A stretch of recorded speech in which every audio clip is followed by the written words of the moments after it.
एक सरकार कहती रही कि हमने दिल्ली को टैप वाटर देंगे अगर हमारी सरकार बन जाएगी। टैप वाटर तो दिल्ली की सरकार केजरीवाल जी, श्रीमान जी दे नहीं पाए। उन्हीं टैंकरों से आज भी काम चला रहे हैं जिनमें माफिया की वो बात करते थे। घर घर पानी ऐसा पहुंचा दिया कि हर सड़क, हर चौराहे, हर गली में पानी खड़ा हुआ दिल्ली का। हम ये पूछना चाहते हैं, जब से ये दोनों सरकारें आई हैं बदहाली है, सड़क पे नज़र आ रहा है। आज डेंगू से इतनी हालात हो रहे हैं, डेंगू जो है वो अपने आप में एक बड़ी बीमारी दिल्ली में बनता जा रहा है, वायरल। सरकार एक दूसरे पर ठीकरा फोड़ने की जगह अपनी जवाबदेही स्वयं तय करें और अपनी जवाबदेही का निर्वहन करें। दिल्ली में डेंगू के मामले एक बार फिर बढ़ रहे हैं। 100 से ज़्यादा मामले आने के बाद अब दिल्ली सरकार वर्सेस एमसीडी की जंग तेज हो गई है। यूँ तो एमसीडी चुनाव भी करीब में है, ऐसे में आम आदमी पार्टी और बीजेपी दोनों इस मुद्दे को कैश कराने के लिए एक दूसरे पे आरोप प्रत्यारोप लगा रहे हैं।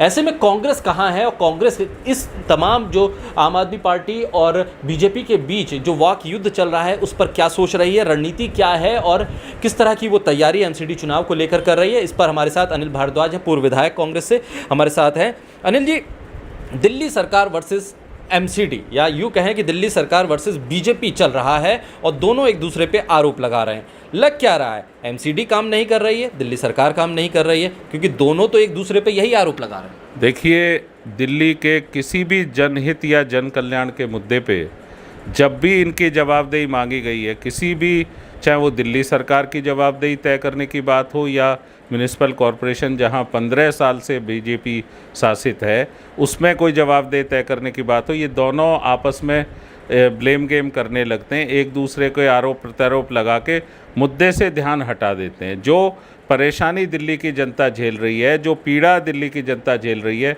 कोविड-19 में इतनी बड़ी संख्या में हम लोगों ने दिल्ली के लोगों को खोया है। दिल्ली का हर घर, लगभग हर दूसरे से तीसरा घर उससे पीड़ा परेशानी से गुजरा है।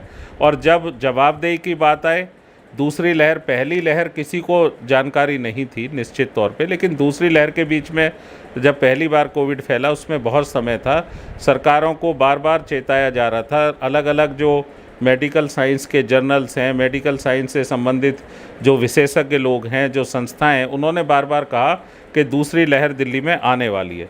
एक सरकार ये कहती रही दिल्ली की, हमने कोविड को 3 बार हरा दिया, बहुत सारे प्रचार प्रसार इसको लेके किया गया। दूसरी सरकार ये कहती रही कोविड तो समाप्ति की ओर है, कोविड कहीं है नहीं। उनके हेल्थ मिनिस्टर साहब ने इस तरह का बयान दिया।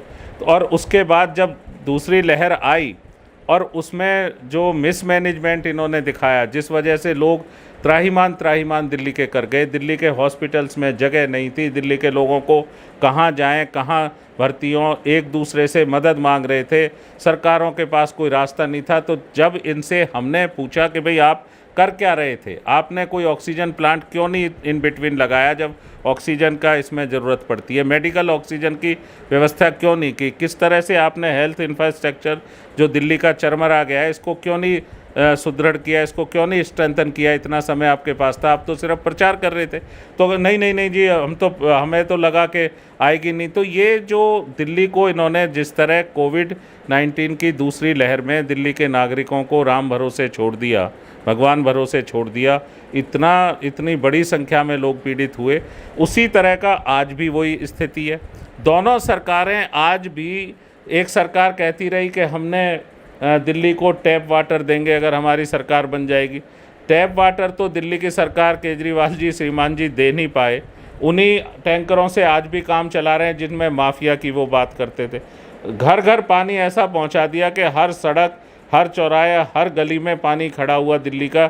एक बारिश हो 1 घंटे की, दिल्ली रुक जाती है। दिल्ली का जो शहरी है वो अगर कहीं जाना चाहता है तो आवागमन पूरी तरह ठप हो जाता है, कई घंटे का जाम लग जाता है। इसकी जवाबदेही किसकी है, हम ये पूछना चाहते हैं। जब से ये दोनों सरकारें आई हैं बदहाली है, सड़क पे नज़र आ रहा है, ये पानी भरा है, जगह जगह जल भराव हुआ है, तालाब बन गए हैं, स्विमिंग पूल बन गए हैं, सड़कें दिल्ली की, आपने भी उसको देखा है। दिल्ली के नागरिकों को जागरूक प्रेस के माध्यम से, विजुअल्स के माध्यम से हम सब लोग उसे देख रहे हैं। 135 करोड़ रुपए का इन्होंने कोविड-19 के दूसरी लहर के बाद चालान लिया है मास्क ना लगाने वाले लोगों से। और खुद पे मास्क का क्या कह रही है ये सरकार, आप आयोजन कर सकते हैं क्योंकि आप सरकार हैं। लोग नहीं कर सकते जो आप पहली बार कर रहे हैं, आप चुनाव देखते हुए कर रहे हैं। आप गोवा में लाइव टेलीकास्ट करेंगे चैनलों से, क्यों पेड लाइव टेलीकास्ट करेंगे? क्यों भाई? दिल्ली का आयोजन है, आप कहते थे कोठी नहीं लेंगे, बंगला नहीं लेना चाहिए उन्हें, आपको बहुत बड़ी कोठी मिली हुई, आप अपने घर में आयोजन करते। अगर आप हम धर्म के खिलाफ, हम धार्मिक हैं, हम भी धार्मिक है, हमारी भी आस्था है, हम भी सनातनी है, हमारी भी गणेश भगवान में आस्था है, हम भी मनाते हैं, लेकिन हमारे जो संगठन थे वो सड़क पे या कहीं आयोजन सार्वजनिक स्थल पे नहीं कर सकते, आप कर सकते हैं क्योंकि आप सरकार हैं।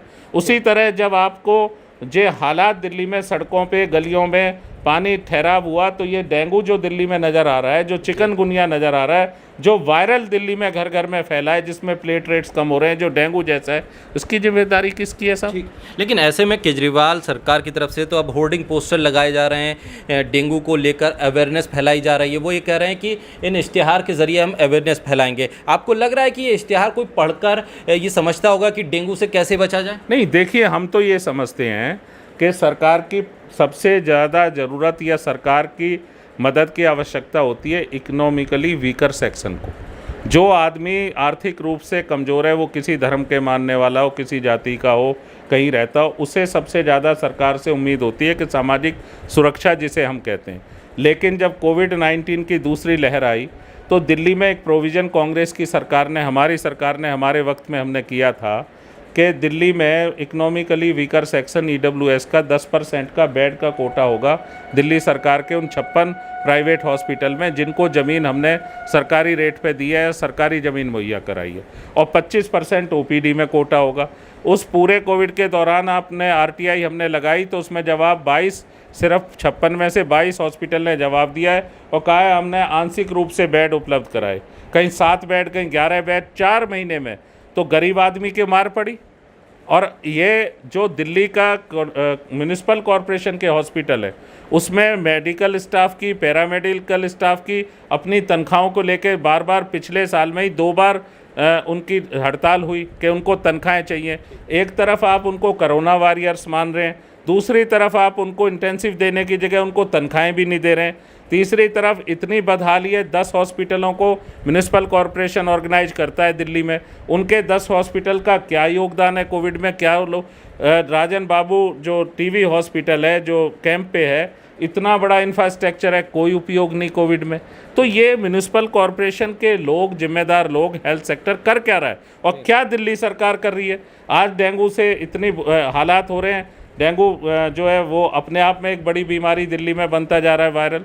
तो हम ये कहेंगे ये सरकार एक दूसरे पर ठीकरा फोड़ने की जगह, नूरा कुश्ती की जगह, ब्लेम गेम एक दूसरे पर डालने की जगह अपनी जवाबदेही स्वयं तय करें और अपनी जवाबदेही का निर्वहन करें। ठीक है, आखिरी सवाल ये कि शीला दीक्षित को बीजेपी हो या आम आदमी पार्टी, दोनों ही दल ये मानते हैं कि हाँ, दिल्ली का जो विकास इस वक्त है, दिल्ली जो इस ढांचे पर इस वक्त खड़ी है, वो शीला दीक्षित का विकसित किया हुआ है।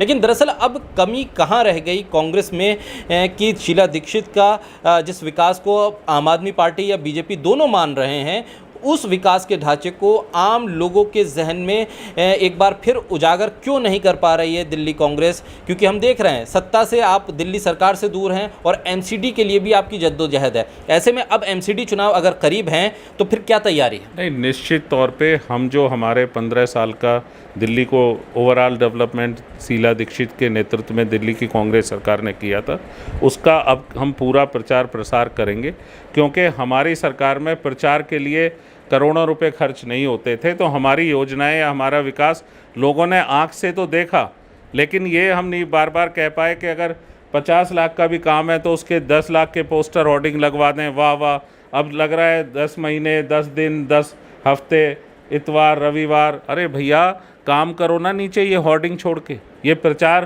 के ऊपर करोड़ों रुपए खर्च करने की जगह आप इस पैसे का जन कल्याण और जनता के लिए उपयोग करो। हम ये चाहते हैं और हम निश्चित तौर पे म्यूनिसिपल कॉरपोरेशन के लिए पूरे एक चरणबद्ध तरीके से और पूरा योजनाबद्ध तरीके से हम इस बात को प्रचार प्रसार करेंगे कि हमने नई एक दिल्ली बनाई, किस तरह से बनाई, किस तरह दिल्ली का विकास किया, आज वो रुक गया है, इसका पूरा हम म्युनिसिपल कॉरपोरेशन में लोगों के सामने तस्वीर रखेंगे।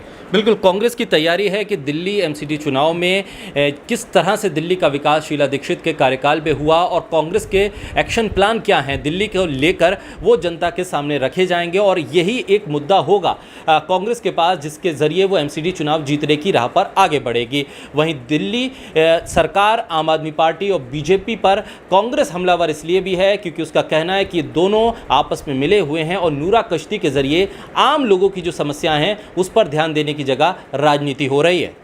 नई दिल्ली से सनराइज न्यूज़ के लिए बिरजा शाकिर अली बेग।